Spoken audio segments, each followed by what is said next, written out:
उपासा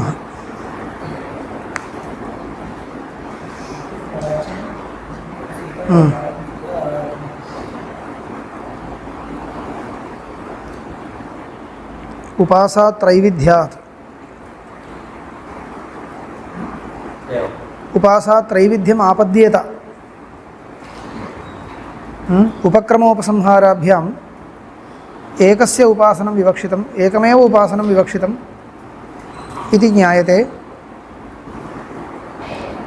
तर्हि वाक्यैकवाक्यतया यदा इदम् एकस्य एकम् उपासनं विधातुम् आगतं प्रकरणम् एकम् उपासनं विधातुम् आगतं प्रकरणम् इति यदा निर्णीयते तर्हि उपासा त्रैविध्यं यदि स्यात् तर्हि वाक्यभेदापत्तिर्नाम प्रकरणेन अवगतायाः एकवाक्यतायाः वाक्यैकवाक्यतायाः भङ्गापत्तिरूपः वाक्यभेदः।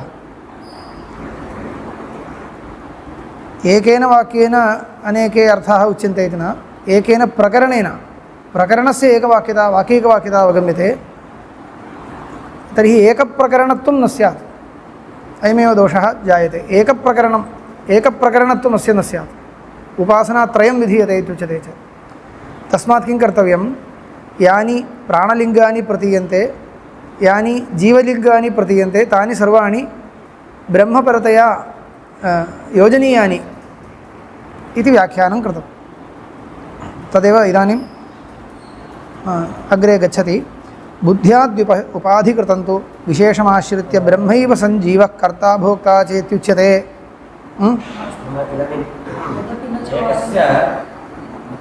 एकस्य उपासनस्य मुख्यत्वं प्रकल्प्य इतरयोः तदङ्गत्वं वक्तव्यम् इति न, इतरयोः उपासनमेव नास्ति। इदानीम् उपासनाभेदः यदा आश्रियते तदानीम् आम् तत्रापि कस्य मुख्यत्वम् इति कथं, यस्य उपासनस्य फलं श्रुतं तस्य मुख्यत्वं, फलं वा यत्किमपि तात्पर्यलिङ्गमस्ति चेत् तस्य मुख्यत्वं, फलमेव तात्पर्यलिङ्गं भवेत् इति न। इदानीम् उपक्रमोपसंहाराभ्यां परमात्मोपासनमिदं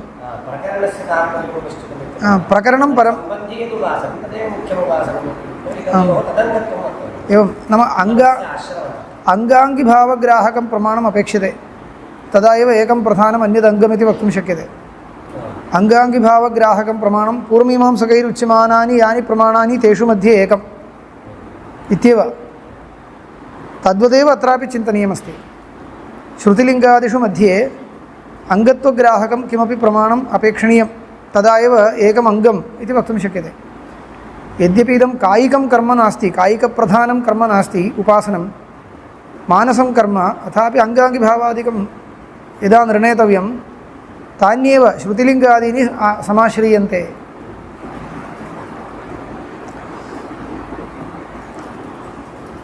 एवञ्च किं जातमिदानीं जीवलिङ्गं यत् श्रुतं तत् जीवब्रह्मणोरैक्यमादाय ब्रह्मपरतया योजनीयम् इत्युक्तं। जीवो नाम अत्यन्तं भिन्नो नास्ति। अत्यन्तभिन्नो नास्ति इत्युक्ते व्यवहारतः अत्यन्तभिन्न एव, परन्तु उपाधिपरित्यागे सति अभिन्नः। अत्यन्तभिन्नः न इति श्रुत्वा भ्रमो न कर्तव्यः। परमार्थतः अभिन्नः इत्येव अर्थः। कः अर्थो न इत्युक्ते व्यावहारिकभेदः अस्ति खलु जीवब्रह्मणोः। जीवब्रह्मणोर्यः व्यावहारिकभेदः सः अनौपाधिकभेद एव। अनौपाधिकभेदः इत्युक्ते किं वक्तव्यं, किमस्ति तत्र कश्चित् विशेषांशः वक्तव्यः। भेदाभेदो न इति, जीवव्यावहारिकः यः भेदः उच्यते खलु जीवब्रह्मणोः, सः शुद्धभेदः न तु भेदाभेदः। व्यावहारिको भेदो नाम भेद एव सः, भेदाभेदो न। तद्वन्न घटमृदोः व्यवहारदशायामपि भेदाभेदः वा यथा घटवत्स्थलं तदेव तत्र जीवः अपि ब्रह्मणः कार्यम् इति वक्तुं शक्नुमः उपाधिविशिष्टरूपेण। उपाधिवादाय तद्वदेव मृदः कार्यत्वेन यदा घटः चिन्त्यते तद् जीवस्य यदा व्यवहारदशायां तदपि नापेक्षते। जीवस्य कार्यत्वं नाम कार्यत्वं नास्ति, उपाधेरेव कार्यत्वम्। उपाधेः कार्यत्वम् इत्येव, जीवस्य कार्यत्वम् इति व्यवहारोऽपि नापेक्षते। उपाधिविशिष्टरूपेण जीवस्य कार्यत्वम् इत्युच्यते चेदपि उपाधेरेव कार्यत्वम् इत्येव पर्यवस्यति। तद् व्यवहर्तव्यं चेत् वक्तव्यं, तावदेव, नापेक्षते। उपाधेः कार्यत्वम् इत्येव। जीवस्य जीवब्रह्मणोः अनादिकालात् भेदः औपाधिक एव भेदः, परन्तु भेदाभेदो न इति। अयं भेदाभेदो न, भेद एव। यदि उपाधिपरित्यागः तर्हि अत्यन्तम् अभेदः। जीवब्रह्मणोः भेदाभेदः इति व्यवहारो नास्ति। जीवेश्वरयोः उच्यते। शुद्धब्रह्मणश्चेत् भेदाभेदः वक्तुं शक्यते। तत् शक्यते, तत्र सम्यक् एवं वक्तव्यं। सर्वज्ञत्वविशिष्टस्य ईश्वरस्य अल्पज्ञत्वविशिष्टस्य जीवस्य च भेदाभेदो नास्ति। भेदः इत्येव वक्तव्यं। शुद्धस्य ब्रह्मणः शुद्धचैतन्यस्य जीवेन सह भेदाभेदः वक्तुं शक्यते तादात्म्येन अध्यस्तत्वात्। विशिष्टे अध्यासो नास्ति, शुद्धे खलु अध्यासः। भवतु इदं सर्वं प्रक्रियाविशेषः, तत्र इदानीं न गन्तव्यम्। एवञ्च जीवब्रह्मणोरैक्यमादाय अत्र ब्रह्मपक्षे निर्णीते यानि जीवलिङ्गानि प्रतीयन्ते तानि ब्रह्मपरतया योजनीयानि इति निर्णयः कृतः। बुद्ध्याद्युपाधिकृतं तु विशेषमाश्रित्य ब्रह्मैव सञ्जीवः कर्ता भोक्ता चेत्युच्यते। तस्य उपाधिकृतविशेषपरित्यागेन स्वरूपं ब्रह्म प्रदर्शयितुं न वाचं विजिज्ञासीत वक्तारं विद्यादित्यादिना प्रत्यगात्माभिमुखीकरणार्थम् उपदेशो न विरुध्यते इति। पश्यतु, कथञ्चित् भवता जीवलिङ्गं ब्रह्मपरतया नीतं, तद्भवतां कौशलं भवतु नाम, तथापि तद्वाक्यम् अत्र प्रकरणे व्यर्थं स्यात् किल इति। जीवलिङ्गमिव जीवस्य उपस्थापकमिव यद्वाक्यं प्रवर्तते, न वक्तारं वाचं विजिज्ञासीत् न वाचं विजिज्ञासीत वक्तारं विद्यात् इति वाक्यं जीवपरं प्रतीयते जीवलिङ्गवशात्। तद्भवता कौशलेन ब्रह्मपरतया नीतं, तावतापि तस्य वाक्यस्य सार्थक्यं किं भवति इदानीं ब्रह्मप्रकरणे ब्रह्मोपासनविधाने तस्य कः उपयोगः इत्युक्ते तदुच्यते। उपाधिकृतविशेषपरित्यागेन स्वरूपं ब्रह्म प्रदर्शयितुं न वाचं विजिज्ञासीत वक्तारं विद्यात् इत्यादिना प्रत्यगात्म अभिमुखीकरणार्थम् उपदेशो न विरुध्यते इति। अस्य उपदेशस्य एवं प्रयोजनमस्ति, वाचं न विजिज्ञासीत। वाक् इत्युक्ते किं भवति? वागिन्द्रियकार्यं। तत्र वाचं न पश्येत्, वक्तारं पश्येत्। अस्य अर्थः कः? वक्ता इत्युक्ते प्रत्यगात्मा, प्रत्यगात्माभिमुख्यं कर्तव्यम् एतर्थं। वागिन्द्रियस्य कार्यं परित्यज्य वागिन्द्रियस्य प्रयोक्तारं पश्य इति यदा कथ्यते तर्हि जीवात्मपर्यन्तं गच्छति किल, आत्मपर्यन्तं गच्छति, तावदेव एतदर्थं। न, इदानीं प्रत्यगात्मा आभिमुख्यं बोधयितुमेव प्रवृत्तं। वाचं न जिज्ञासीत वक्तारं जानीति, तर्हि जीवपरतया अस्ति इदं वाक्यम्, इदं तु अस्ति ब्रह्मपरतया अस्माभिः योजितं, तर्हि तदेव वागिति बाह्यपदार्थः तं परित्यज्य अन्तः आनीतं खलु, प्रत्यगात्मपर्यन्तं बुद्धिरानीयते खलु, तावदेव। तेन कश्चन उपयोगः अस्ति। एवं बाह्यदृष्टिं परित्यज्य अन्तर्मुखो भव इति वद् उपदेशपर्यवस्यति इति। न वाचं विजिज्ञासीत वक्तारं विद्यात्, अन्तर्मुखत्वाय उपदेशः अयं, तावदेव। तस्य उपाधिकृतविशेषपरित्यागेन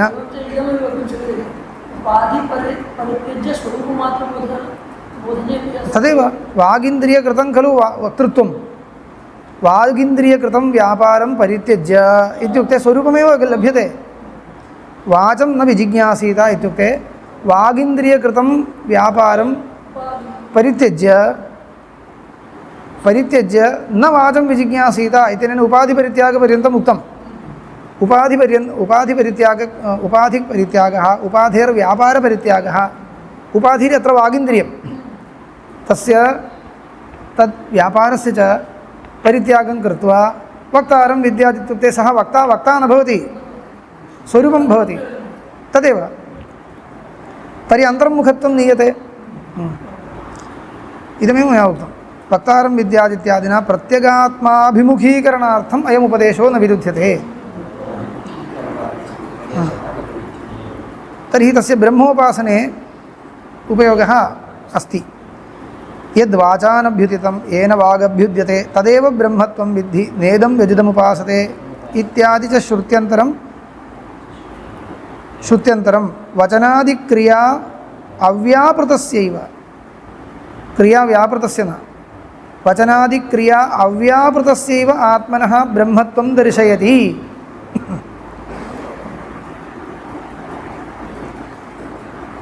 ज्ञायते किल? अस्यां श्रुतौ यत् तात्पर्यं तदत्र ग्राह्यं। यद् वाचा अनभ्युदितं येन वाग् अभ्युद्यते, वाचा उक्तं न, वाग् इन्द्रियव्यापार एव यत्प्रयुक्तः, येन वाग् अभ्युद्यते तदेव ब्रह्मत्वं विद्धि नेदं यदिदम् उपासते इत्यनेन बाह्यस्य उपास्यत्वं व्यावृत्य अन्तरात्मनः उपास्यत्वं वा ज्ञेयत्वं वा तत्र उच्यते। वचनादिक्रिया अव्यापृतस्यैव स्वरूपस्य ब्रह्मत्वं दर्शयति। तदर्थमेव इदमपि वाक्यं तत्तात्पर्यकम् अत्र स्वीकर्तव्यम्। यत् पुनरेतदुक्तं सह ह्येतावस्मिन् शरीरे वसतः सहोत्क्रामतः इति प्राणप्रज्ञात्मनोर्भेददर्शनं ब्रह्मवादे नोपपद्यते इति नैष दोषः भेददर्शनमस्ति। इदमपि अत्र औपाधिकं भेदमादाय ब्रह्मण्यपि योजयितुं शक्यते। कथम् इत्युक्ते प्राणः प्रज्ञात्मा इति अंशद्वयम् अस्ति। प्राणः प्रज्ञात्मा अनेन अत्यन्तविरोधो नास्ति। किं भवति? ज्ञानक्रिया ज्ञानशक्तिः क्रियाशक्तिः इति शक्तिद्वयं स्वीक्रियताम्। ज्ञानशक्त्या प्रज्ञात्मत्वं, क्रियाशक्त्या प्राणात्मत्वं। प्राणोऽस्मि प्रज्ञात्मा इत्यस्ति। एतावता अस्माकं ब्रह्मबुद्धिः सर्वथा विहन्यते इति नास्ति। ब्रह्मण एव क्रियाशक्तिप्राधान्येन प्राणत्वं, ज्ञानशक्तिप्राधान्येन प्रज्ञात्मत्वम् इत्येवं द्वैविध्यम् औपाधिकं रूपं प्रदर्शितम् उपासनार्थम् इति। औपाधिकं रूपद्वयमादाय ब्रह्मणः उपास्यत्वमेव अत्र विवक्षितम् इति। औपाधिकं रूपमादाय भेदनिर्देशः अभेदनिर्देशः, स्वरूपमादाय अभेदनिर्देशः, औपाधिकं रूपमादाय ब्रह्मण एव अयं भेदनिर्देशः इत्यपि वक्तुं शक्यते इति। ज्ञानक्रियाशक्तिद्वया आश्रययोर्बुद्धिप्राणयोः प्रत्यगात्मोपाधिभूतयोः भेदनिर्देशोपपत्तेः। तत्र ज्ञानशक्तिः क्रियाशक्तिः इत्येतद्वयं ब्रह्मणः धर्मो न, ज्ञानशक्तिः क्रियाशक्तिः इत्येतद्वयं बुद्धेर्धर्मः। बुद्धिः इत्येकः अस्ति खलु, अन्तःकरणम्, अन्तःकरणस्य शक्तिद्वयं ज्ञानशक्तिः क्रियाशक्तिः इति। ज्ञानशक्तिमादाय अन्तःकरणस्य प्रज्ञात्मत्वमस्ति, क्रियाशक्तिमादाय अन्तःकरणस्यैव प्राणात्मत्वमस्ति। एवञ्च तथा अन्तःकरणद्वारा ब्रह्मणि आगन्तव्यं, साक्षात् ब्रह्मणि आनेतुं न शक्यते। ज्ञानशक्तिमद् अन्तःकरणं, क्रियाशक्तिमद् अन्तःकरणं, द्वयमपि अन्तःकरणम् अथवा बुद्धिरेव खलु। सा च बुद्धिः ब्रह्मणः उपाधित्वेन स्वीकृत्य शक्तिद्वयात्मिकां बुद्धिं ब्रह्मोपाधित्वेन स्वीकृत्य ब्रह्मणो भेदनिर्देशः इति योजनीयम् इति भाष्यकाराः वदन्ति। पश्यन्तु, ज्ञानक्रियाशक्तिद्वयाश्रययोर्बुद्धिप्राणयोः द्वयं क्षम्यतां द्वयं गृहीतं, बुद्धिः प्राणश्च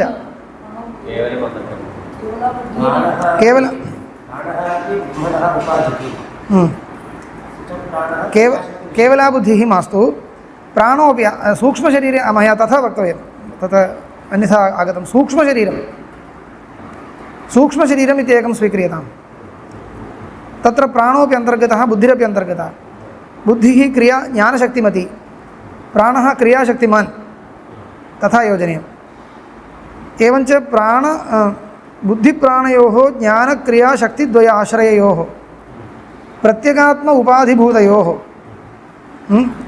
भेदनिर्देशोपपत्ते उपाधिमादाय प्रत्यगात्मने एव अयं भेदनिर्देशः इति उपपद्यते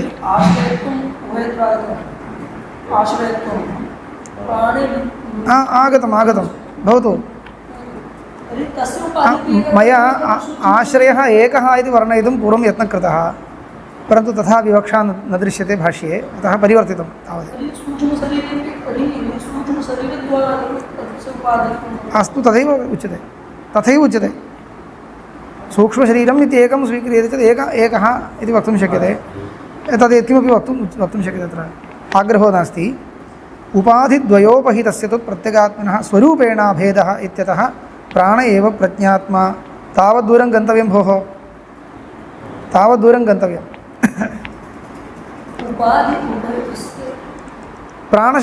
पश्यतु ज्ञानशक्तिः क्रियाशक्तिः इति शक्तिद्वयं ज्ञानशक्तेराश्रयः बुद्धिः क्रियाशक्तेराश्रयः प्राणः बुद्धिः प्राणः इत्येतद्वयं जीवात्मनः उपाधिः जीवात्मा च उपाधिपरित्यागे परमात्मा एव ब्रह्मैव एतावद्दूरम् आगत्य ब्रह्मणो भेदनिर्देशः ब्रह्मण एव भेदनिर्देशः परन्तु स्वस्वरूपाभिन्नजीव उपाधिद्वयाश्रित ज्ञानशक्तिक्रियाशक्तिरूप पदार्थद्वयं वैलक्षण्येन ब्रह्मणो भेदनिर्देशः इति योजनीयम् इति श्रमेण योजितमिव दृश्यते अस्तु प्राण एव प्रज्ञात्मा इति एकीकरणं स्वरूपेण तु एकीकरणम् उपाधिद्वयोपहितस्य तु प्रत्यगात्मनः स्वरूपेण भेदः इत्यतः प्राण एव प्रज्ञात्मा इत्येकीकरणं तथैव वक्तव्यं प्राण एव प्रज्ञात्मा इत्येकीकरणमपि अस्ति यो वै प्राणः सः प्रज्ञा इति वाक्यान्तरम् अत्रैव विषयवाक्ये प्राण एव प्रज्ञात्मा इत्यस्ति एतत् कथम् अभेदनिर्देशः स्वरूपेण अभेदमादाय ज्ञानशक्तिक्रियाशक्तिरूपशक्तिद्वयाश्रय प्राणबुद्धि उपाधिकजीवस्य स्वरूपाभेदमादाय ऐक्यनिर्देशः औपाधिकं भेदमादाय सः उत्क्रामति इत्यादि निर्देशः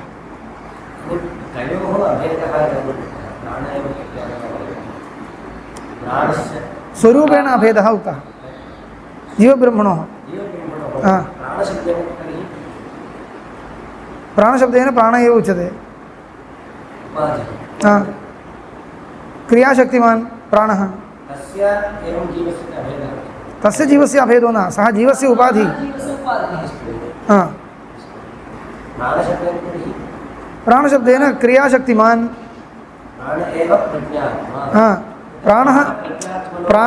प्राणः प्रज्ञात्मा न भवति प्रज्ञात्मा इत्युक्ते चैतन्यम् इदम् अन्यत् तर्हि कथम् ऐक्यम् इत्युक्ते तेन उपधेयं यदस्ति तस्य ऐक्यं तेन उपधेयः जीवः जीवस्य च ब्रह्मणा सह ऐक्यं तावद्दूरं गत्वा प्राणोपहितं ब्रह्मचैतन्यपर्यन्तं तथा क्रियाशक्तिमत् प्राणोपहित जीवाभिन्नं ब्रह्म एकम्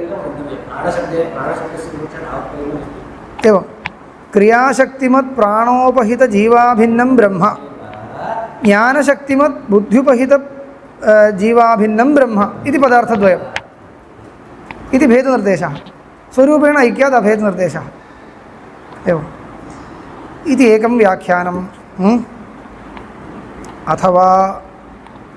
अथवा इति पक्षान्तरम् अस्यैव सूत्रस्य व्याख्यानान्तरम् उच्यते इदानीम् अस्यैव सूत्रस्य इति नास्ति अत्र उपासात्रैविध्यादित्य अंशस्य वृत्तिकारेण कृतं व्याख्यान्तरम् अत्र प्रस्तूयते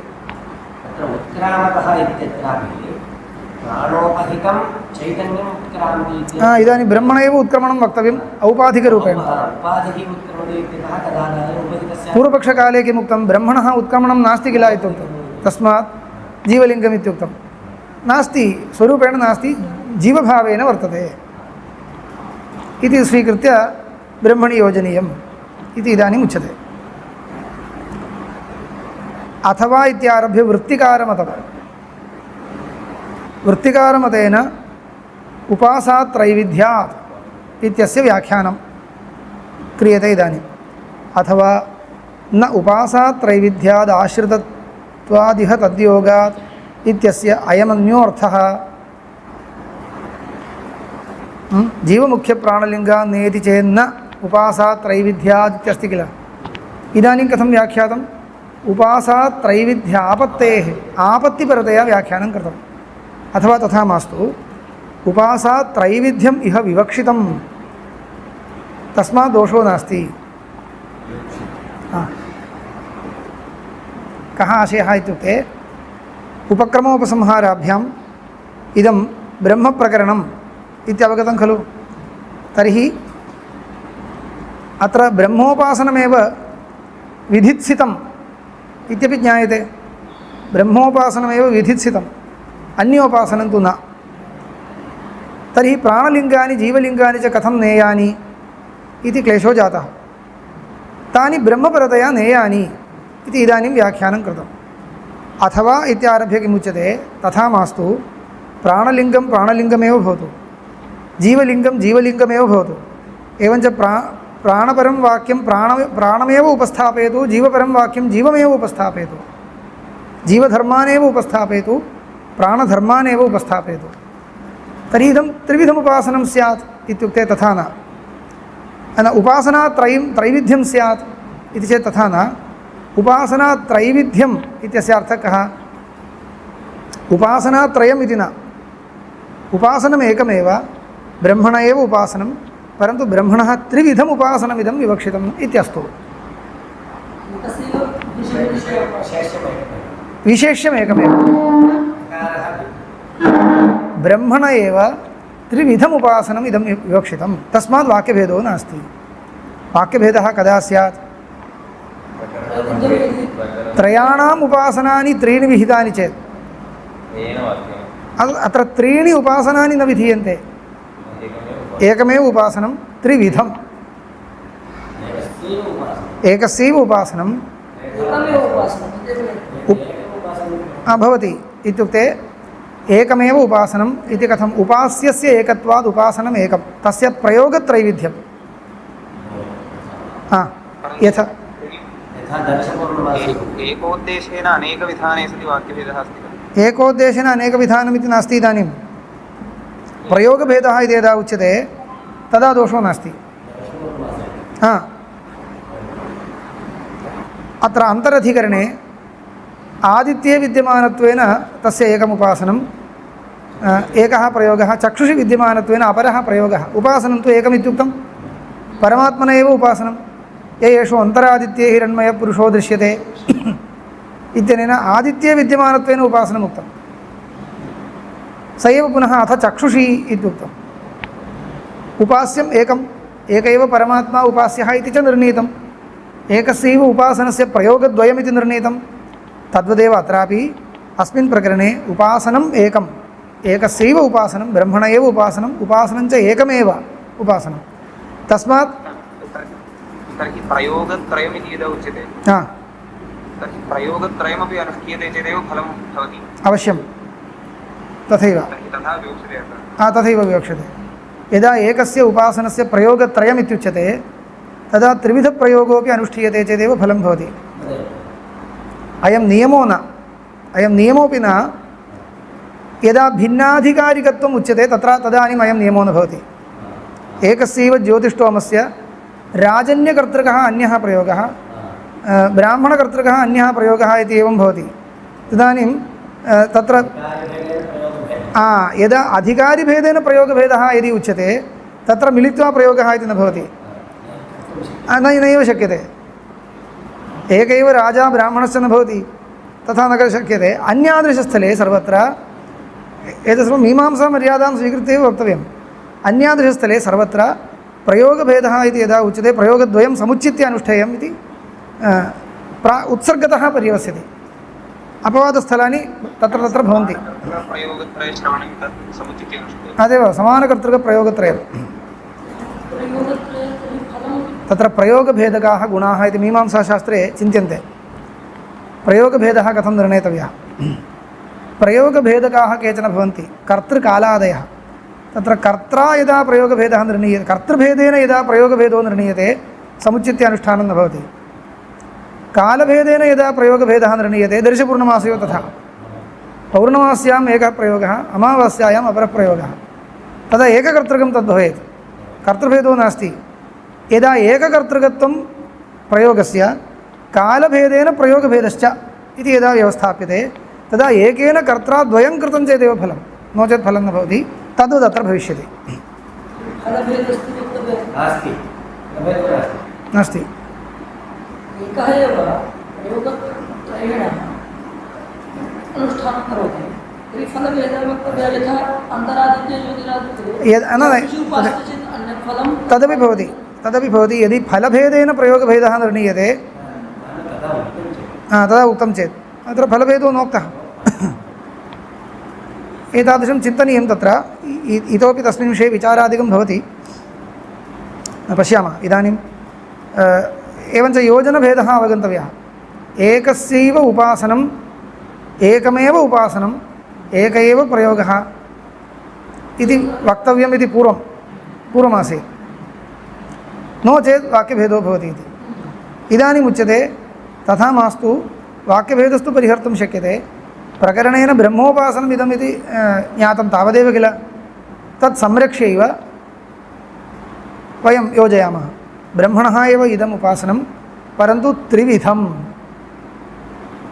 उपासनम् इह विवक्षितं ब्रह्मण एव तस्मात् वाक्यभेदो नास्ति कथं त्रिविधं स्वधर्मेण प्राणधर्मेण प्रज्ञाधर्मेण च एवं यदा व्याख्यायते किञ्चित् सौकर्यमस्ति कश्चित् क्लेशोऽप्यस्ति सौकर्यं किमित्युक्ते जीवलिङ्गमेव जीवलिङ्गं जीवोपस्थापकमेव भवतु अन्यथा नयनं न कर्तव्यं प्राणलिङ्गं प्राणोपस्थापकमेव भवतु अन्यथा नयनं न कर्तव्यं तर्हि जीवलिङ्गेन प्राप्ताः ये जीवधर्माः तान् जीवधर्मान् ब्रह्मण्यारोप्य ब्रह्मणः उपासनं कुरु प्राणलिङ्गेन प्राप्ताः ये प्राणधर्माः तान् अपि ब्रह्मण्यारोप्य ब्रह्मोपासनं विवक्षितम् एवं स्वधर्माः अजरत्व अमरत्वादयः हिततमत्वादयश्च ये ब्रह्मधर्माः तान् अपि ब्रह्मणि आरोप्य इति नापेक्षते वर्तते एव हिततमत्वेन अजरत्वेन अमृतत्वेन च ब्रह्मणः एकम् उपासनम् अनन्तरं शरीरम् उत्थाप्य परिगृह्य उत्थापयति इत्यादि ये प्राणधर्माः तत्पूर्वकम् अन्यः प्रयोगः अनन्तरं प्रज्ञात्मधर्मान् पुरस्कृत्य अन्यः प्रयोगः इत्येवं ब्रह्मण एव त्रिविधम् उपासनम्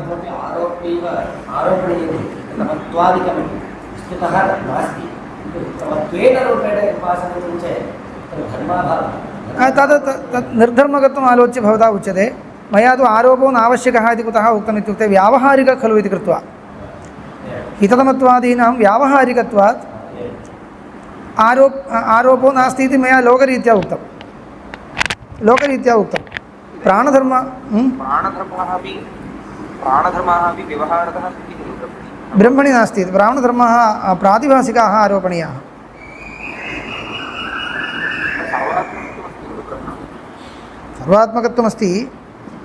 सर्वात्मकत्वमस्ति इति एतावता विशिष्य कस्यचित् धर्मस्य आरोपे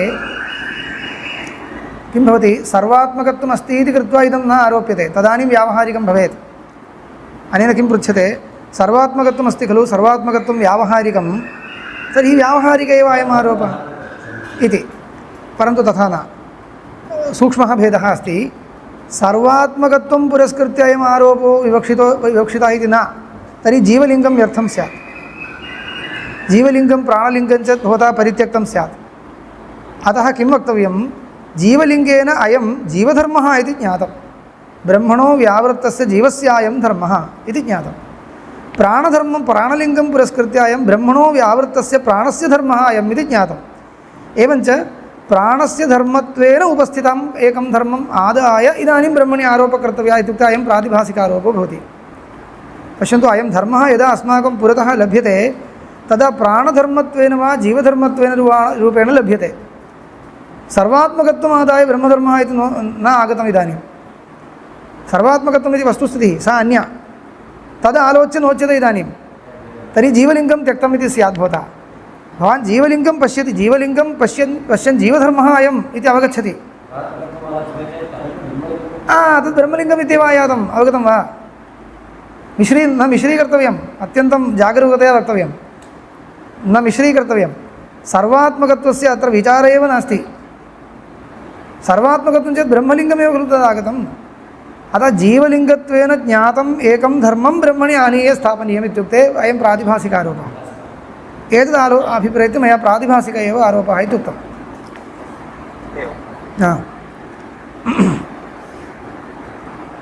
अत्र किं भवति, अत्यन्तं जागरूकता अपेक्षते, सामान्यं न।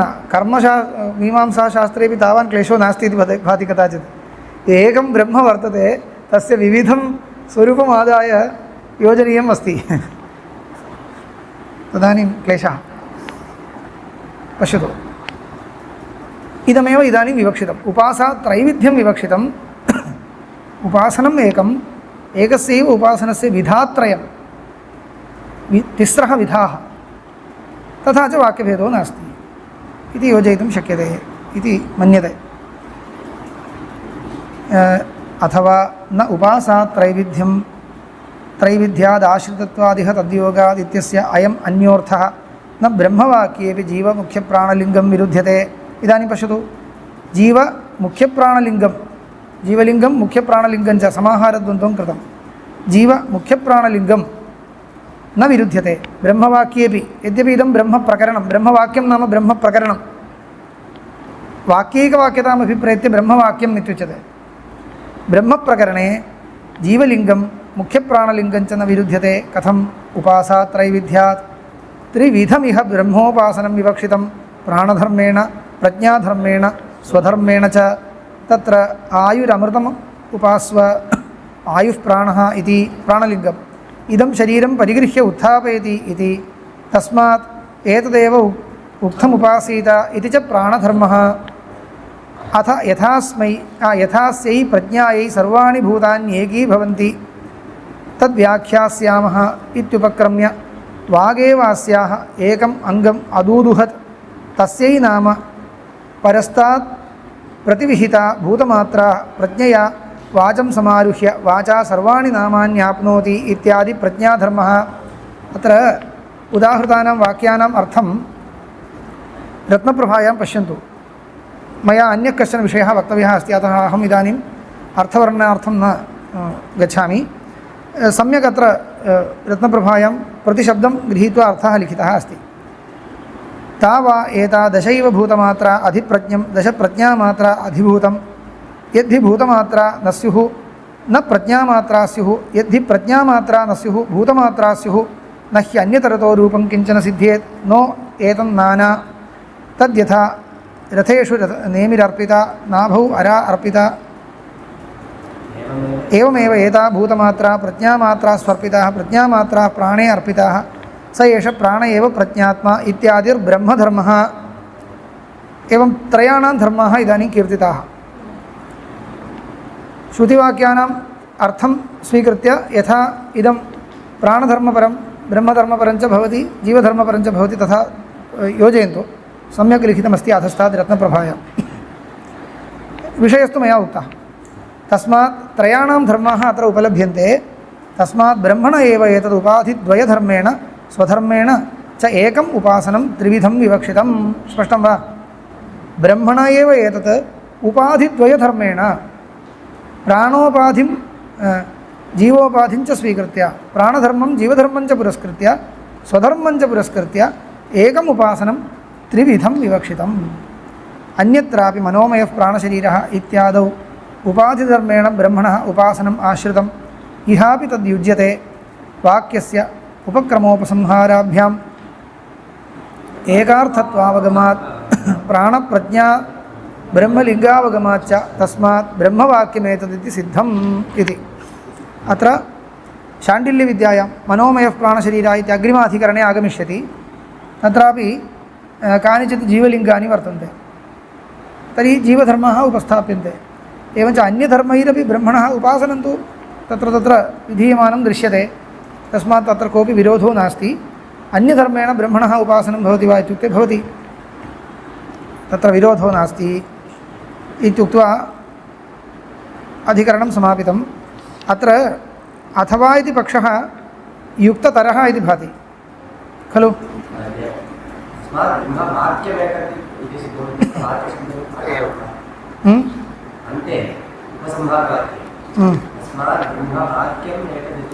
ब्रह्मवाक्यमेतत् ब्रह्मप्रकरणमेतत् इत्यर्थः। वाक्यैकवाक्यतया ब्रह्मप्रकरणमेतत् इत्यर्थः। अथवा प्राणोऽस्मि प्रज्ञात्मा इति उपासनविधायकं वाक्यं ब्रह्मोपासनविधायकम् इत्यर्थः। एवं योजनं जातम्। अत एव पश्यन्तु, प्राणस्तथानुगमात् इति सूत्रमस्ति किल। प्राणस्तथानुगमात् इत्यत्र प्राणशब्देन ब्रह्म उपस्थाप्यते इत्यत्र तात्पर्यं नास्ति। यथा आकाशस्तल्लिङ्गात् आकाशस्तल्लिङ्गात् इत्यत्र आकाशपदार्थः ब्रह्म, अत एव प्राणः प्राणपदार्थः ब्रह्म। सूत्राणां रीतिं पश्यतु, प्राणपदार्थः ब्रह्म इत्यस्ति किल। अत्र सर्वत्र प्रकरणनिर्णयो नास्ति। प्रकरणस्य मुख्यप्रतिपाद्यः प्रकरणी बोध्यते इति नास्ति। तत् पदार्थः कः इत्येव विचारः। एवञ्च पदार्थः कः इत्येव यत्र विचारः प्रवर्तते तत्र आकाशपदार्थः ब्रह्म, प्राणपदार्थः ब्रह्म एवं निर्णयः क्रियते। ज्योतिरधिकरण अत्रापि ज्योतिश्शब्देन ब्रह्म विवक्षितम्। अथ यदतः परो दिवो ज्योतिः इत्यत्र पूर्वाधिकरणे ज्योतिश्शब्दं ब्रह्म विज्ञेयम् एवं सूत्रार्थः उक्तः। परन्तु यदा प्रकरणं समग्रं पर्यालोच्य प्रकरणी निर्णीयते तादृशं तात्पर्यलिङ्गञ्च उपन्यस्यते, प्रकरण तात्पर्यग्राहकं लिङ्गम् उपन्यस्यते। तादृशेषु सूत्रेषु तथा सूत्रार्थो नास्ति। यथा आनन्दमयोऽभ्यासात् कथं कृतम्, आनन्दमयपदार्थः परमात्मा नास्ति, सा वृत्तिकारमतं तत्। आनन्दमय इत्यत्र आनन्दमयपदार्थः परमात्मा न। आनन्दमयप्रकरणे ब्रह्मपुच्छं प्रतिष्ठा इति वाक्येन स्वप्राधान्यं ब्रह्म प्रतिपाद्यते, एवमेव किल वाक्यार्थः। कुतः अभ्यासात् इत्युक्तम्। अभ्यासस्तु प्रकरणतात्पर्यनिर्णायकं लिङ्गम्। तद्वदेव अत्रापि प्राणस्तथानुगमः इत्यनेन उपक्रमोपसंहाराभ्याम् इदम् एकं प्रकरणम् इति निश्चीयते इति वाक्यार्थः। तस्मात् प्रकरणतात्पर्यलिङ्गं यदा निर्णीयते तदा सूत्रस्य रीतिरन्या। प्राणशब्देन ब्रह्म उच्यते एवं न।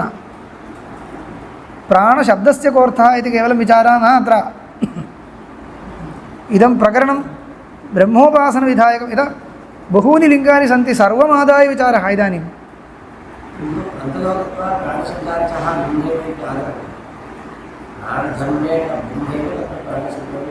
न आगतम् इदानीं द्वितीयपक्षे।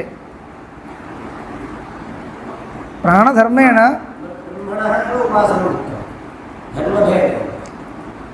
तद् अन्ततो गत्वा गौण्या वा लक्षणया वा ब्रह्मपर्यन्तं स्वरूपपर्यन्तं नीयेत। परन्तु पदस्य अर्थः कः इति विचाराय इदमधिकरणं न आगतम् इति तावत् तात्पर्यं।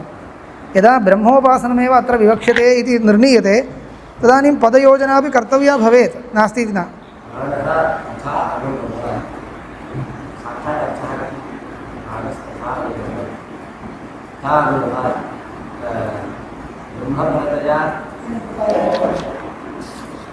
अर्थस्तु तथैव वक्तव्यः। प्राणशब्दं ब्रह्म विज्ञेयम् इत्येव उक्तं। प्राणशब्दं ब्रह्म विज्ञेयम् इत्येव उक्तं। यतः भवदुक्तरीत्या प्राणशब्देन ब्रह्मपर्यन्तम् अर्थः योजनीयः। प्राणोऽस्मि प्रज्ञात्मा इत्यस्मिन् वाक्ये। तथापि किं भवति, प्राणपदार्थः कः इति निर्णयाय अधिकरणम् आगतम् इति न चिन्तनीयमिति। उपक्रमोपसंहाराभ्यां ब्रह्मोपासनस्य इह विवक्षितत्वात् न केवलं प्राणशब्दः अत्र ब्रह्मप्रत्यया नीयते, प्रज्ञात्मशब्दः अन्येपि अनेके शब्दाः ब्रह्मप्रत्यया नीत्वा क्रियते। तत्रापि द्वितीयवाक्या तत्र पक्षे द्वितीयपक्षे किं क्रियते, तत्रापि उपासनविधायकवाक्यं प्राणोऽस्मि प्रज्ञात्मा इत्येव। प्राणोऽस्मि प्रज्ञात्मा तं माम् आयुरम् अमृतमित्युपास्व। उपासनविधायकवाक्यं तदेव इति वक्तव्यम्। एकः अंशः वक्तव्यः। इदानीं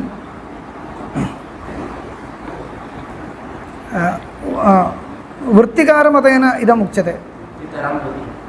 वृत्तिकारमतेन अथवा इति पक्षः वृत्तिकारमतेन उक्तमित्युक्तं, परन्तु तदेव युक्ततरमिति भाति।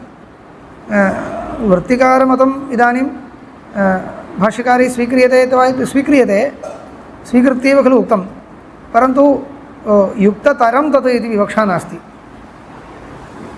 द्वितीयपक्षः अथवा इत्युक्तपक्षः युक्ततरः इति विवक्षा नास्ति। किमित्युक्ते तत्र व्याख्याकाराः लिखन्ति, एतावता उपासात् त्रैविध्यम् इत्युच्यते किल। एकस्यैव ब्रह्मणः इदम् उपासनं त्रिविधम् उपासनं विवक्ष्यते। त्रिविधम् उपासनं विवक्ष्यते इत्युक्ते वाक्यभेदो नास्ति इत्युक्तं, परन्तु भवति इति उच्यते। वाक्यभेदस्तु सर्वथा परिहर्तुं न शक्यते। यद्यपि जीवलिङ्गानां प्राणलिङ्गानाम् अन्यथा नयनं न कर्तव्यमिति सौकर्यमस्ति, तथापि वाक्यभेदो भवति इति वदन्ति। तस्मात् तत्र सः मुख्यपक्षत्वेन भाष्यकारैः स्वमतत्वेन न आदृतं। स्वमतत्वेन न आदृतं कथमित्युक्ते, प्राणोऽस्मि प्रज्ञात्मा तं माम् आयुरमृतमित्युपास्व इति इदमेव वाक्यम् उपासनाविधायकं वा अथवा अन्यान्यपि वाक्यानि उपासनाविधायकानि भवन्ति वा इति चिन्तनीयं। प्राणोऽस्मि प्रज्ञात्मा इति इदमेव वाक्यम् उपासनाविधायकं, तर्हि अनेनैव वाक्येन त्रिविधम् उपासनं विहितम् इति वक्तव्यम् आपतति। तच्च न शक्यते कर्तुं। कुतः? तस्मिन् वाक्ये प्राणलिङ्गं नास्ति। प्राण इति शब्दो वर्तते, शब्दस्तु ब्रह्मप्रत्यया नीयते। प्राणश्रुतिरस्ति, सा श्रुतिः इदानीं पूर्वोक्तरीत्या ब्रह्मप्रत्यया नीयते। तस्मिन् वाक्ये घटकीभूतः यः प्राणशब्दः सः इदानीं ब्रह्मप्रत्यया नीयते। प्राणलिङ्गानि तत्र न सन्ति। तर्हि प्राणलिङ्गैः सूचितं प्राणधर्मैः ब्रह्मोपासनम् इति यदस्ति, सः प्रकारः केन वाक्येन उच्यते? अनेन वाक्येन उपासना त्रैविध्यं बोध्यते इति वक्तुं न शक्यते। तर्हि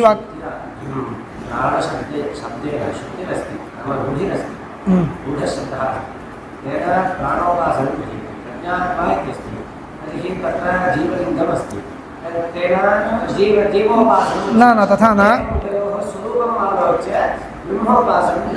तथा नास्ति। पदस्य तावत् सामर्थ्यं नास्ति। इदानीं किं कृतं? प्राणोऽस्मि प्रज्ञात्मा तं माम् आयुरमृतमित्युपास्व इत्यत्र प्राणशब्देन प्राणधर्मोपलक्षितं स्वरूपं, परम्परया प्राणधर्मोपलक्षितं स्वरूपं, प्रज्ञात्मत्वोपलक्षितं स्वरूपं, प्राणत्वोपलक्षितं स्वरूपं, प्रज्ञात्मत्वोपलक्षितं स्वरूपं पर्यन्तं लक्षणा कर्तव्या। तं माम् आयुरमृतमित्युपास्व मदभेदेन इत्युक्ते अहङ्ग्रहोपासनमिदं ब्रह्मोपासनं खलु। ब्रह्मोपासनानाम् उत्सर्गतः अहङ्ग्रहोपासनत्वात् तत् सूचयितुं माम् उपास्व इति उक्तम् इति योजनीयं। तं माम् आयुरमृतमित्युपास्व, आयुष्ट्वेन अमृतत्वेन स्वाभिन्नत्वेन उपास्व इत्येवं वाक्यार्थो लभ्यते। तर्हि अत्र त्रिविधम् उपासनम् अनेन एकेन वाक्येन विधीयते इति वक्तुं न शक्यते। त्रैविध्यम् एकेन वाक्येन बोध्यते चेत् तत्रापि पुनः वाक्यभेदो भवत्येव।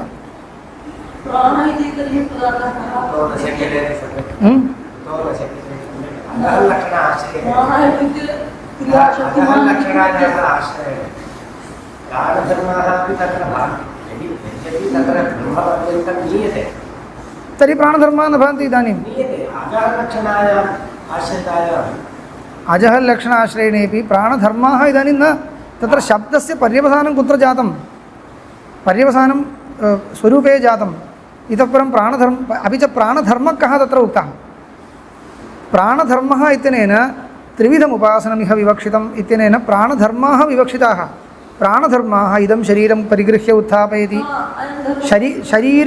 परिग्रह उत्थापकत्वादिधर्मः विवक्षितः ते धर्मः अत्र न प्रतीयन्ते प्राण इति शब्दो वर्तते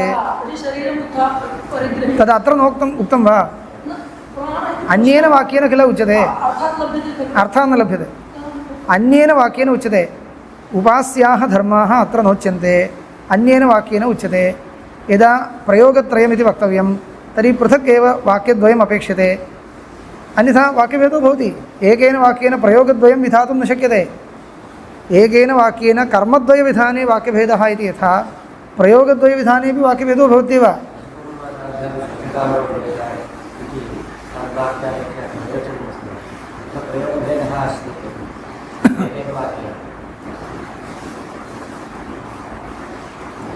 दर्शपूर्णमासाभ्याम् इत्यत्र तावन्मात्रेण प्रयोगभेदो नाश्रीयते तत्र किं जातं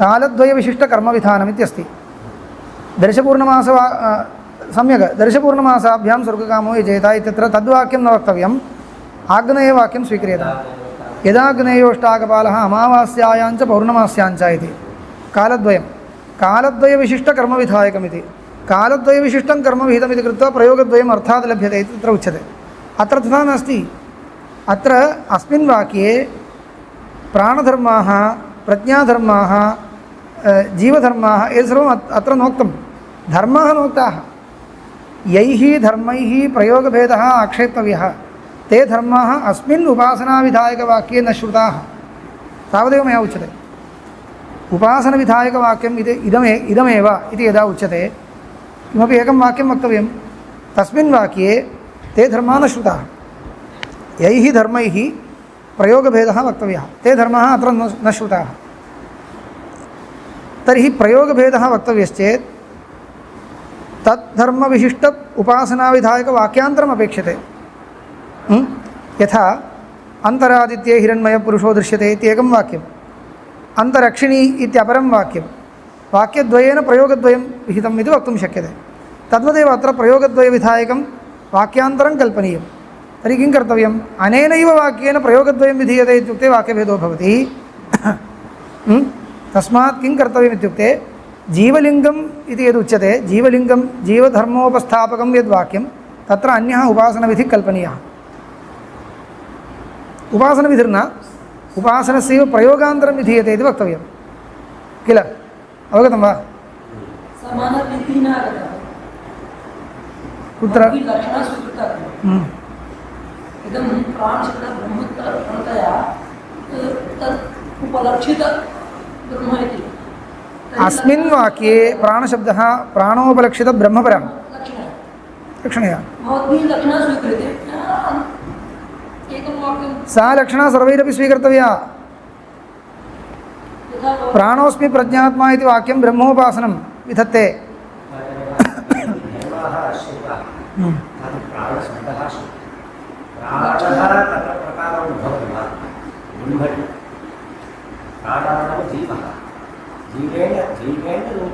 नास्ति नास्ति उपलक्षिते ब्रह्मणि लक्षणा स्वीकृता चेत् प्राणस्य प्रकारता नास्ति इदानीं लक्षणायां स्वीकृतायां पुनः प्रकारता नास्ति नास्ति नास्ति अजहल्लक्षणा न आश्रीयते जहल्लक्षणा एव आश्रयणीया अजहल्लक्षणा अपि न आश्रीयते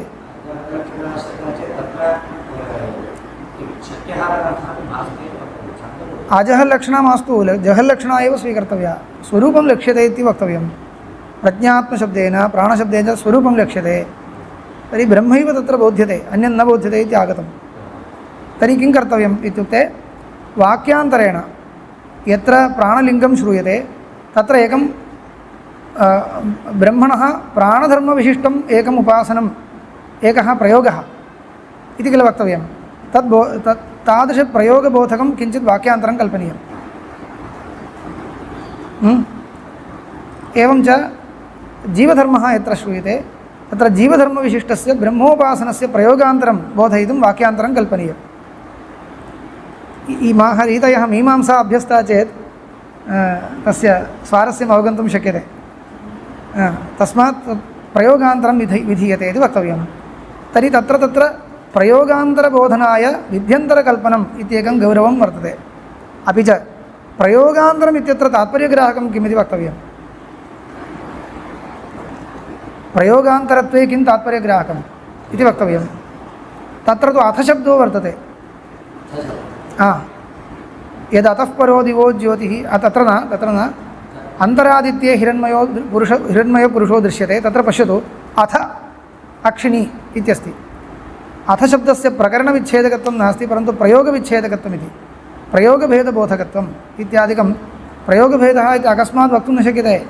प्रयोगभेदे तात्पर्यग्राहकं वक्तव्यम् इत्यादि अनेके श्रमाः वर्तन्ते इति कृत्वा वृत्तिकाराणां पक्षः अपि न स्वीकृतः इति न स्वीकृतः नाम स्वपक्षत्वेन न आदृतः, तथापि कथञ्चित् वक्तुं शक्यते इति रीत्या अत्र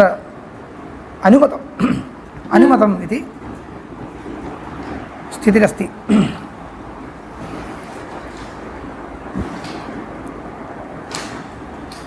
एतावद्दूरं भवद्भिः सर्वं वक्तव्यमिति नास्ति, परन्तु एवं विचाराः भवन्ति ग्रन्थेषु इति सूचनमात्रं मया क्रियते।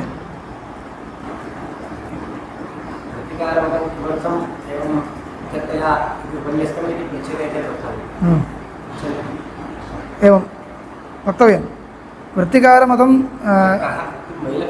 तत्र अस्वारस्यं वक्तव्यम्। इतोपि कश्चन समयः अस्ति वा? श्वः परं त्यज्यते, अनध्ययनमिति त्यज्यते। एकम् अंशम् इतोपि एकम् अंशम् उक्त्वा समापयामि। अयं पादः समाप्यते खलु, तर्हि एकः अंशः वक्तव्यः। अग्रे द्वितीयायां पुनः द्वितीयपादः आरम्भणीयः।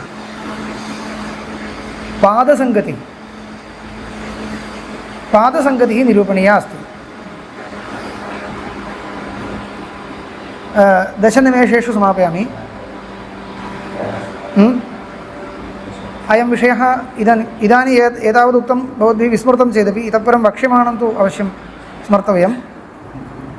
किमस्ति?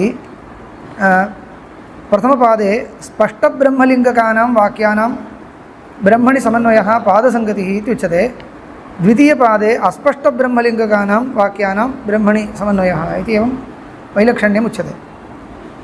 तर्हि अत्र स्पष्टब्रह्मलिङ्गकत्वं नाम किम् इत्यत्र कश्चन परिष्कारः, सम्प्रदायसिद्धः परिष्कारः ज्ञातव्यः अस्ति, अन्यथा तद् अवगन्तुं न शक्यते।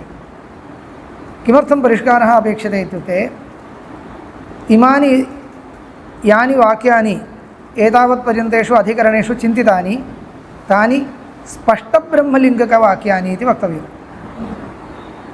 तत् किं स्पष्टब्रह्मलिङ्गकत्वं? ब्रह्मलिङ्गं स्पष्टं भवति अत्र इत्यस्य अर्थः कः इति। यथाश्रुतार्थस्वीकारे कः दोषः? विचारः व्यर्थः स्यात्। यथा ब्रह्मलिङ्गं स्पष्टमस्ति, ब्रह्मलिङ्गं स्पष्टम् अव्याप्तिः वा? मया किमुक्तं? विचारः व्यर्थः स्यात्। यदि सर्वाणि ब्रह्मलिङ्गानि स्पष्टानि तर्हि ब्रह्मपरमेव वाक्यम् इति निर्णीतं, तर्हि किमर्थं विचारः क्रियते इति कृत्वा स्पष्टब्रह्मलिङ्गकत्वं, ब्रह्मलिङ्गस्य स्पष्टत्वं नाम किम् इति परिष्कर्तव्यं। तत्र परिष्कारः उक्तः सम्भाव्यमानब्रह्मेतरलिङ्गसमभिव्याहृतत्वं, ब्रह्मलिङ्गस्य अस्पष्टत्वम्। अस्पष्टत्वं किमिति उक्त्वा अनन्तरं स्पष्टत्वं प्रति आगन्तव्यम्।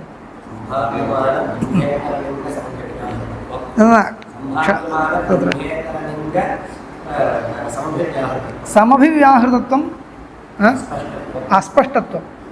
अस्पष्टत्वं किमित्युक्त्वा स्पष्टत्वं किमिति वक्तव्यं।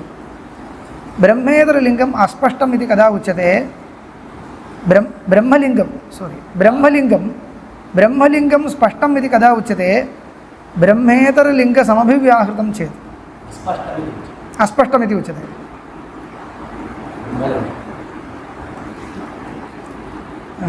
तत्र एतन्न कर्तव्यम् अन्यथा अन्यथा परिवर्त्य उच्यते चेत् क्लेशो भवति पुनः वदामि पश्यतु अस्पष्टत्वं किमिति उच्यते प्रथमतः अनन्तरं स्पष्टत्वं नाम तत् विपरीतं स्पष्टत्वं वक्तुं शक्यते ब्रह्मलिङ्गानाम् अस्पष्टत्वं नाम सम्भाव्यमानस्वारस्यक ब्रह्मेतरलिङ्गसमभिव्याहृतत्वं सम्भाव्यमानस्वारस्यक ब्रह्मेतरलिङ्गसमभिव्याहृतत्वं ब्रह्मलिङ्गानाम् अस्पष्टत्वं विलिख्य स्थापयतु केवलं ब्रह्मेतरलिङ्गसमभिव्याहृतत्वम् इत्येतावन्मात्रोक्तौ सर्वत्र प्रायेण बहुत्रापि ब्रह्मलिङ्गेन सह ब्रह्मेतरलिङ्गमपि समभिव्याहृतं भवेदेव परन्तु सम्भाव्यमानस्वारस्यकत्वम् इति एकं विशेषणं दत्तं ब्रह्मेतरलिङ्गे एवञ्च ब्रह्मेतरलिङ्गं ब्रह्मापेक्षया इतरस्य अचेतनप्रधानस्य वा जीवस्य वा यस्य कस्यापि लिङ्गं सम्भाव्यमानस्वारस्यकमस्ति सम्भाव्यमानस्वारस्यकं यत् ब्रह्मेतरलिङ्गं तेन समभिव्याहृतं यदा ब्रह्मलिङ्गं भवति तदानीं ब्रह्मलिङ्गम् अस्पष्टम् इत्युच्यते जातं न जातं ब्रह्मेतरलिङ्गस्य सम्भाव्यमानस्वारस्यकत्वं नाम किम् इति वक्तव्यं तदुच्यते ब्रह्मेतरलिङ्गस्य सम्भाव्यमानस्वारस्यकत्वं नाम निर्णेयतात्पर्यकवाक्योपक्रमपठितत्वं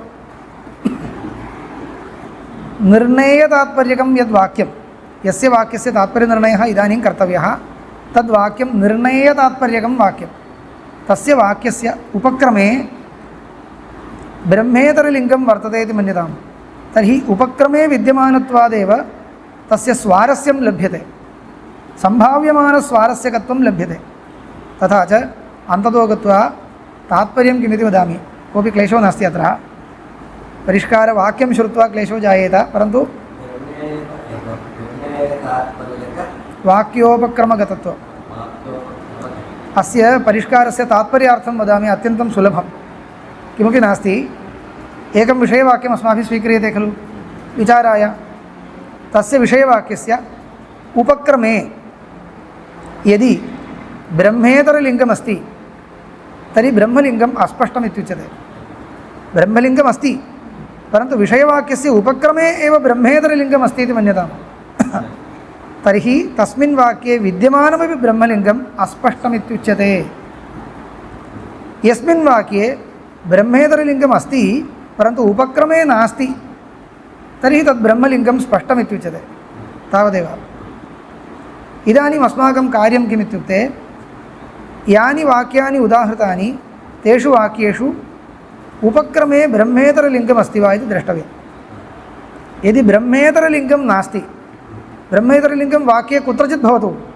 उपक्रमे अस्ति वा इत्येव चिन्तनीयम् उपक्रमे निर्णेयतात्पर्यकस्य वाक्यस्य प्रकृतवाक्यस्य उपक्रमे यदि ब्रह्मेतरलिङ्गं नास्ति तर्हि इदं वाक्यं स्पष्टब्रह्मलिङ्गकं वाक्यम् इति अस्माभिः व्यवहर्तुं शक्यते इति अयम् अनुगमपूर्वकः परिष्कारः इदमिदानीं परीक्षणीयं कियदारभ्य परीक्षणीयम् ईक्षत्यधिकरणमारभ्य परीक्षां कुर्मः तत्पर्याप्तम् ईक्षत्यधिकरणं तावत्पर्यन्तं शास्त्रारम्भसमर्थनायैव तत्र त्यज्यतां तत्रापि योजयितुं शक्यते अपेक्षते चेत् परन्तु मास्तु ईक्षत्यधिकरणम् आरभ्य स्वीकुर्मः सदैव सौम्येदमग्र आसीत् एकमेव अद्वितीयम् इति वाक्यं विषयीकृत्य अत्र सत्पदेन अचेतनप्रधानं विवक्षितं वा अथवा परमात्मा विवक्षितो वा इति विचारः कृतः अस्य वाक्यस्य उपक्रमे अचेतनप्रधानस्य किमपि लिङ्गमस्ति वा नास्ति सदिति पदं वर्तते तत् पदं किं परमिति न ज्ञायते तस्य तावदेव तत् पदतात्पर्यं न ज्ञायते तत्र क्वचित् अचेतनप्रधाने वा ब्रह्मणि वा तस्य विशिष्यशक्तिः इति नास्ति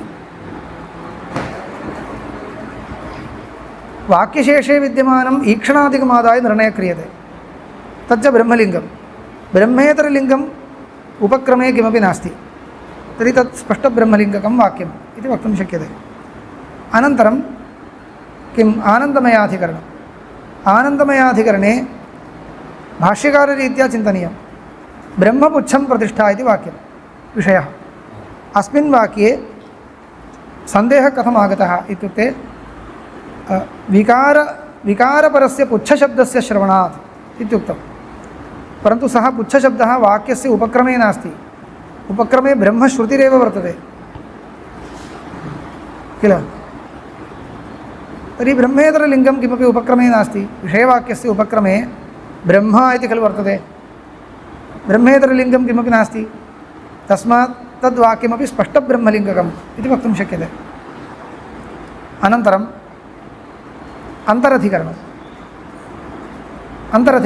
अन्तस्तद्धर्मोपदेशादित्यधिकरणम् अस्मिन् अधिकरणे क्लेशः कुतः उपक्रमे एव ब्रह्मेतरलिङ्गमस्ति आदित्याभिमानी देवतायाः रूपवत्वश्रवणम् आधारश्रवणम् ऐश्वर्यमर्यादाश्रवणं शरीरादिश्रवणम् इत्यादिकम् आदित्यदेवतायाः लिङ्गं नाम जीवस्य लिङ्गं वाक्ये एव अस्ति अथ यदन्तरादित्ये हिरण्मयः पुरुषो दृश्यते अन्तरादित्ये इति आदित्यः स्थाननिर्देशः ब्रह्मेतरलिङ्गं हिरण्मयः पुरुषो दृश्यते हिरण्मयत्वादिकं ब्रह्मेतरलिङ्गम् एवञ्च ब्रह्मेतरलिङ्गम् आरम्भे वर्तते तर्हि कथमिदं स्पष्टब्रह्मलिङ्गकं वाक्यम् इत्युक्ते तत्र वक्तव्यम् अत्र वस्तुगत्या इदं ब्रह्मेतरलिङ्गं न मायामयस्य एतस्य सर्वस्य ब्रह्मण्यपि योजयितुं शक्यत्वात् ब्रह्मण्यपि योजयितुं शक्यत्वं नाम कथञ्चित् योजनं न जीवे तत्र जीवस्य तत्र अध्यासो वर्तते तावदेव विशेषः स्वकीये शरीरे ब्रह्मणस्तु नास्ति तावानेव इदं ब्रह्मलिङ्गमेव न इति तर्हि अस्मिन् अधिकरणे कथं ब्रह्मेतरलिङ्गं न इदं यद्यपि तद् ब्रह्मेतरलिङ्गं न तथापि ब्रह्मेतरलिङ्गमिति भ्रान्त्या पूर्वपक्षः इति वक्तव्यं किल एवम् अनन्यथा सिद्धं नास्ति इदं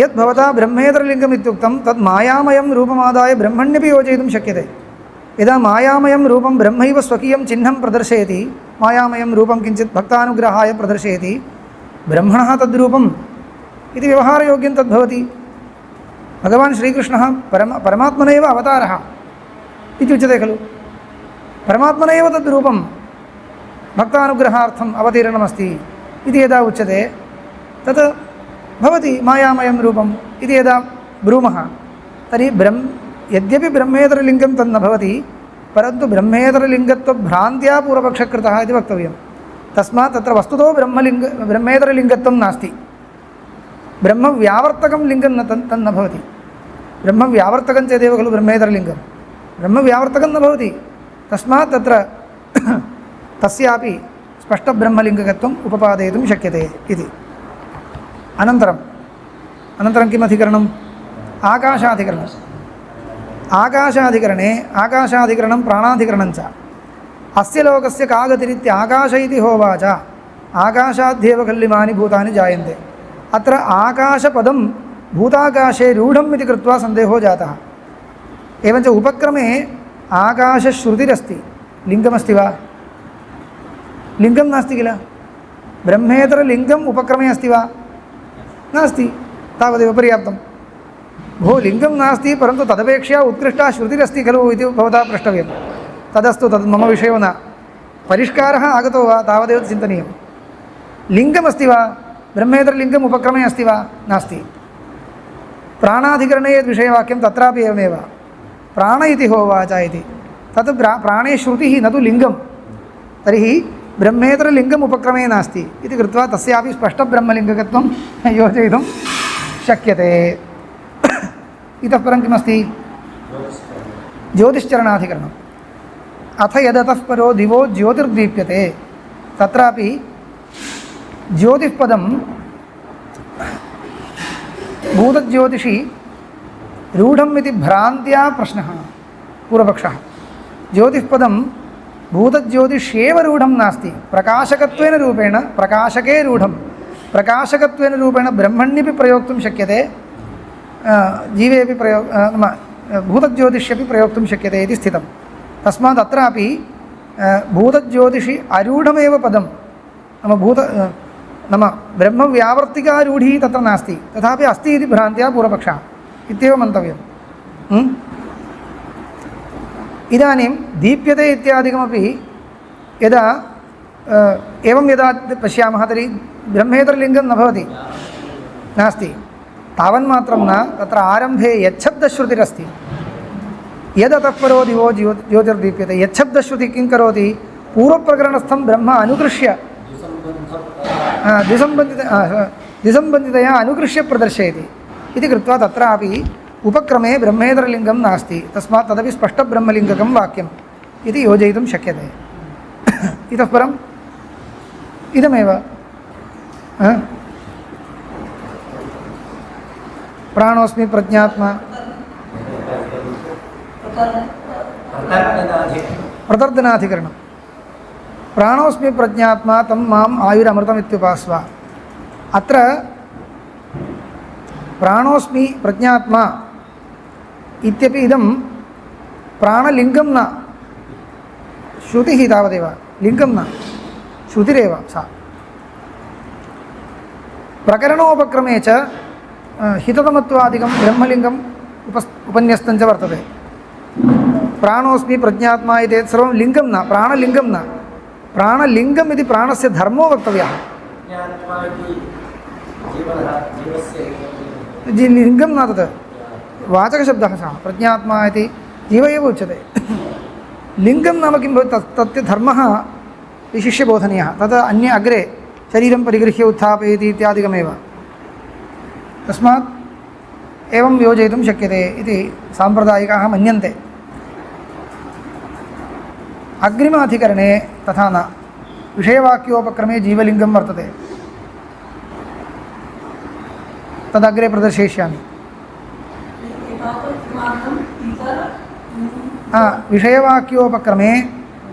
विषयवाक्योपक्रमे ब्रह्मेतरलिङ्गं नास्ति। तस्मात् ब्रह्मलिङ्गं स्पष्टम् इति पारिभाषिकव्यवहारः। स्पष्टम् इत्यस्य तावदेव।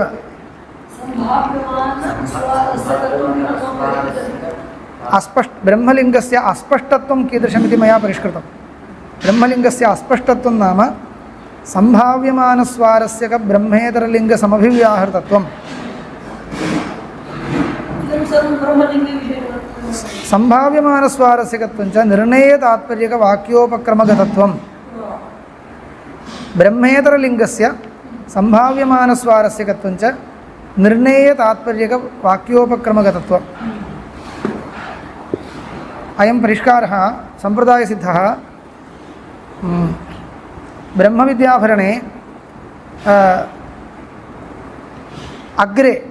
अग्रिमपादे प्रथमाधिकरणं सर्वत्र प्रसिद्ध्यधिकरणं। तस्य सर्वत्र प्रसिद्ध्यधिकरणस्य आरम्भे टिप्पणीकारैः विलिख्य स्थापितः अस्ति। अपेक्षिते तत्र द्रष्टुं शक्यते। कृष्णमूर्तिशास्त्री एस् आर् कृष्णमूर्तिशास्त्रीवर्यैः तत्र विलिख्य स्थापितमस्ति।